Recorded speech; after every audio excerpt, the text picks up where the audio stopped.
Hello, this is Dan Rock, and this video is going to give you instructions on creating and using the Microsoft Teams function within Microsoft Teams. So Teams has two meanings here. One is the whole program of resources, which is Teams. So it includes the chat, assignments, calendar, calls, files. But there's also Teams, which is something you create in this tab that allows for collaboration among colleagues on specific projects and resources. So what I'm going to show you is how to create and use a team. Here's a team that we've created, and you'll see here the general. This is North Carolina Rural Network. It's about 6 SREB coaches who collaborate around this overall project. However, there's 3 districts within that project. So some of us are working in Stanley, some of us are working in Bladen, some of us work in Beaufort. Which means that when we're working on a project in Beaufort, Judy, Frank, and I collaborate in here. So in Beaufort, you'll see, here's the Beaufort grading plan. Here's my PDSA artifact that we created, right? And so you see us posting and talking about certain things. Also, you can have a meeting. I'm going to show you in a separate video how to create and do meetings, but you'll see I scheduled the meeting. If I click on this, I could join that meeting through a video or simply a voice conversation. And then as we chat, we can talk about what happened in the meeting as well as post the notes from the meeting right here. So you see how you have the general for everybody. In this one, we all attended a digital conference and we posted the link to the recording of our sessions, as well as the resources from the sessions and some commentary about what we thought. So it's a great way if you go to a conference to capture everything in one place. And then you see our conversation about it.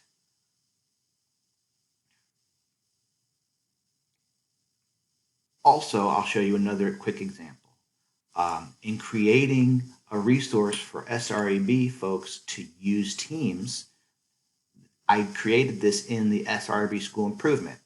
But within that, we have a Teams training group of people who are thinking about how to do this. And so people who have been using it posted a link, like, hey, here's a link I'd like to share with everybody about it. And I asked a question and people responded to my question. And we talked about how to best provide this training to SREB.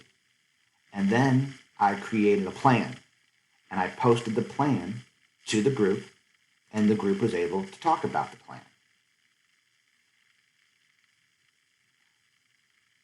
But that's one channel within the general SREB School Improvement. But most of you folks don't really need to worry about Teams, so you won't go into this. If the channel is private, you would add members. If it's not private, then it would be anybody in this big group could go to it. So let's take a look on how to create a team. I click on Teams, and then I join or create a team. So let's say, and then I go here and create team again. For some reason, we have these templates for schools because I guess we're a school organization. But I have found that these really don't have much use, but you may find differently. I click on Other, I name my team. So let's say I'm a director and I have a project in Birmingham. Right? and only team owners can add members. Anyone in your organization can join.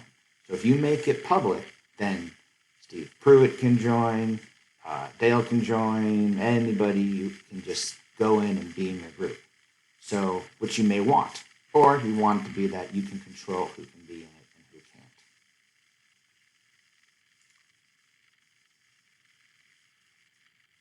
can't. All right, and now you would enter the people. So if I'm in Birmingham, I'd probably add your Sean Benders, I would add your Susan Simpsons, and all your folks who are going to be in it. Or you can skip that and add them later. So I can click here, these three dots, and do add members. And it'll bring up that again.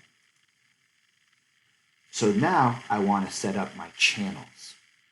I click on these three dots and I add a channel. Now when I add the channel, I can make it accessible to everyone on the team, or I can make it private, which means only specific people who I add go into that channel. So it's up to you to decide how you want to do it. But once you decide to make it private, you can't change it back. And I don't know that you can change it back even if it's standard. So you would have to delete the channel and start it again if you want to change the settings. When you make it private, I find that it doesn't sync well with your computer with files, which we'll be talking about later on. So I would probably make it standard for, but you don't necessarily have to make it show in everyone's channel list.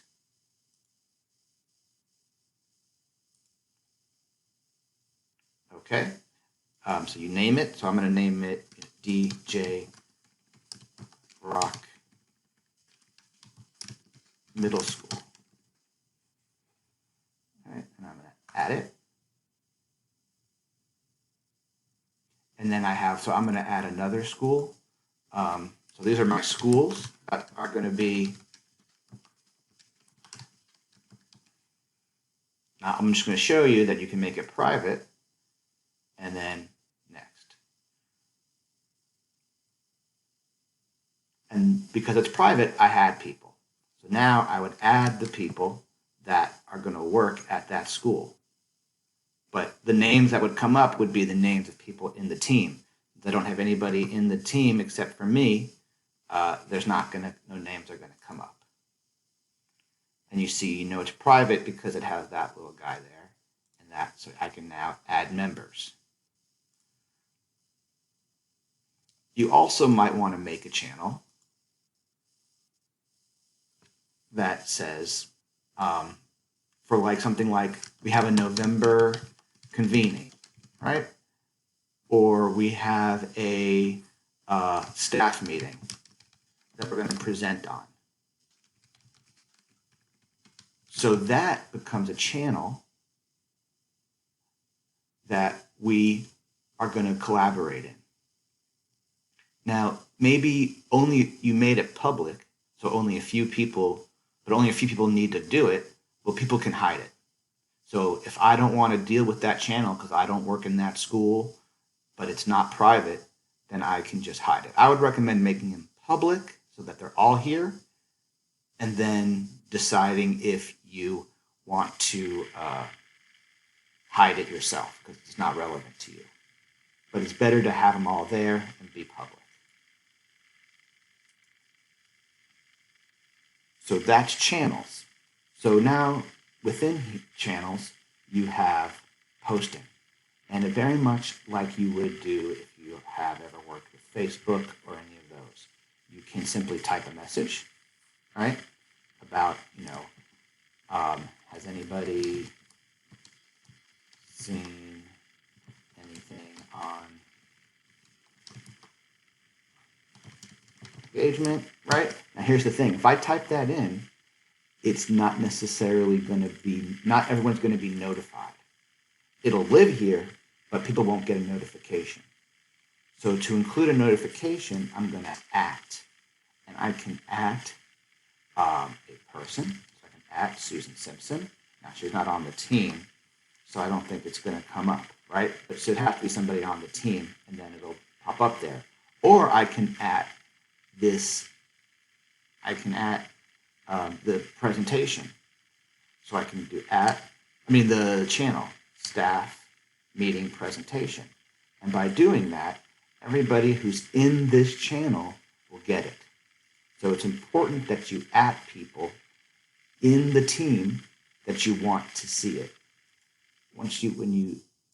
That way they'll get a little notification down here and in their email that somebody's mentioned them and that they need to, they can click on it and go right there. Additionally, I can make attachments, right? So if I click on attachments, I can go to my desktop and I can post my PDSA form and say, can you tell me if this is correct?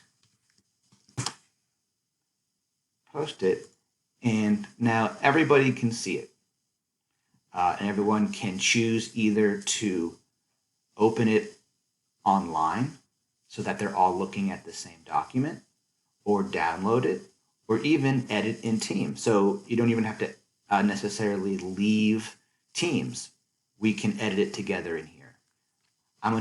There's another video that will show you about all the different document features, but that's enough to be its own video. I hope this has been helpful introduction to setting up your teams, and feel free to let me know if you have any questions.